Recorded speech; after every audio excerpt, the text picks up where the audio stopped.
This legal bite brought to you by the Dental Services Network, supporting teams in dentistry, and produced at the studios of Griffith University.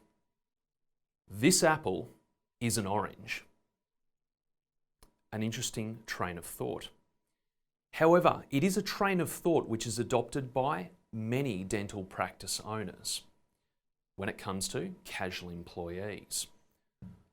A person may be named as a casual employee on the employment contract and the pay slip, but they may be working regular and systematic hours akin to a permanent employee.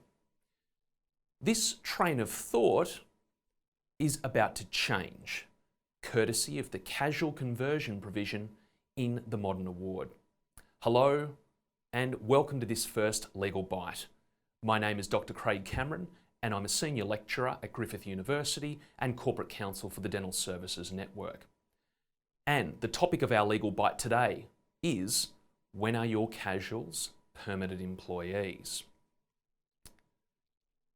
Under the Health Professionals and Support Services Award, there is a range of employment classifications, including what is a full-time, part-time and casual employee. A full-time employee is one who works at least 38 ordinary hours. A part-time employee works, quote, reasonably predictable hours of work. The grey area though lies when it comes to casual employees. The award defines a casual as one who is engaged as such on an hourly basis. So on reading this clause, it would appear that if you name a person as a casual employee in the employment contract, they're engaged as such, and therefore a casual employee, even if they work reasonably predictable hours of work. Now this is somewhat of a grey area. An employee who is engaged as a casual and is working those reasonably predictable hours may decide to bring a claim with the Fair Work Commission saying that, in substance, they are a permanent employee. Fortunately for dental practices, this grey area is likely to be resolved with the introduction of the casual conversion clause in the award. Now this casual conversion clause will take effect sometime in 2018.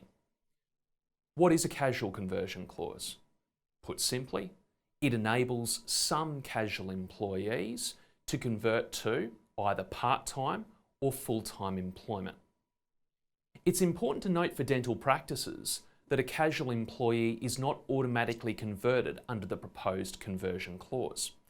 The conversion must be requested by the casual, and it may be that some of your casual employees don't decide to make that request because they want to maintain their current rate of pay, which includes the casual loading.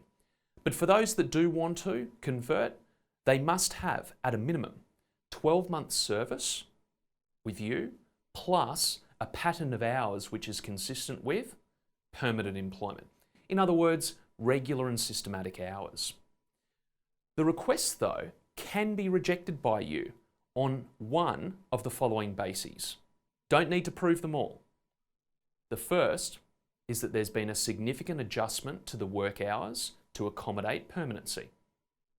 In other words, you have to change the rosters significantly to accommodate these regular and systematic hours. Where it is known or reasonably foreseeable that the employee's position will not exist, or that their hours will significantly change or be reduced over the next 12 months, or any other reasonable grounds. Unfortunately, the Fair Work Commission has not identified examples of reasonable grounds at this stage. So what does this casual conversion clause mean for you? Well, first off, it's incredibly important to stay up to date with the Dental Services Network regarding the effective date of the casual conversion clause. We'll keep you posted.